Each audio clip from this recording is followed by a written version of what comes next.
Candlesticks.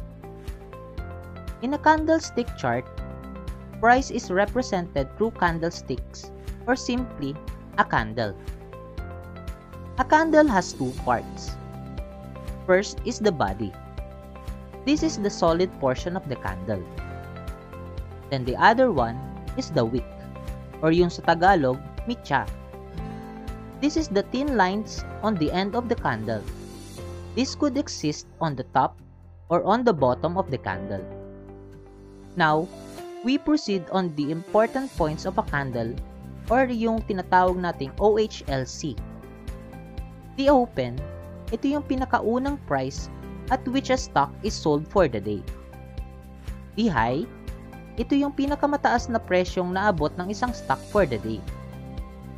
The low, ito yung pinakamababang presyo na naabot ng isang stock for the day. Then last is the close. Ito yung pinakahuling price at which a stock is sold for the day. Remember, a stock is valued not by its open, high, or low, but by its close. After the market hours and until the next trading day, people will talk about the closing price and not with its open or any other points. So, what is the story behind each candle? Uulitin natin.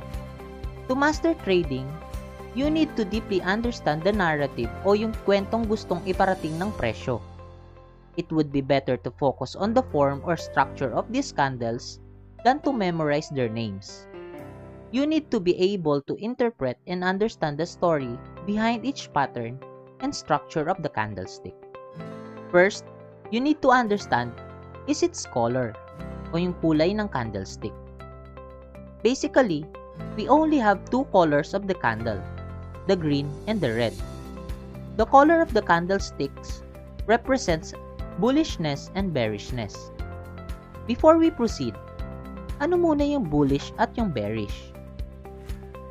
The bulls and the bears, respectively, are symbols of optimism and pessimism about the outlook of the stock market. When we say bullish, it means we have a positive outlook of the stock. Yung galaw ng presyo is going up or paakyat.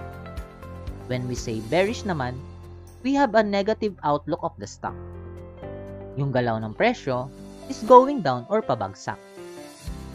Those terms can be applied not only on candles alone, but also to the whole sentiment of the market. Clear? Pabalik tayo with the color of the candle. Pag green meaning bullish, pag red meaning bearish. Next is yung size. It determines strength of the movement ng candle. If the size of the candle is long, ibig sabihin malakas yung movement towards its direction. If the size of the candle is short, ibig sabihin mahina yung movement ng price. Next is yung location of the close. The nearer the close to its high means bullish, and the nearer the close to its low means bearish. Next is yung wicks. For me, wicks means weak o mahina. The size of the wick determines how weak the movement towards its direction. If nasa baba, it means it is weak going down. If nasa taas, it means it is weak going up. And lastly, pag nakakita tayo ng plus sign or simply called doji, para siyang maliit na cross, equal yung distance ng mga wicks at yung body maliit, ibig sabihin yan, indecision.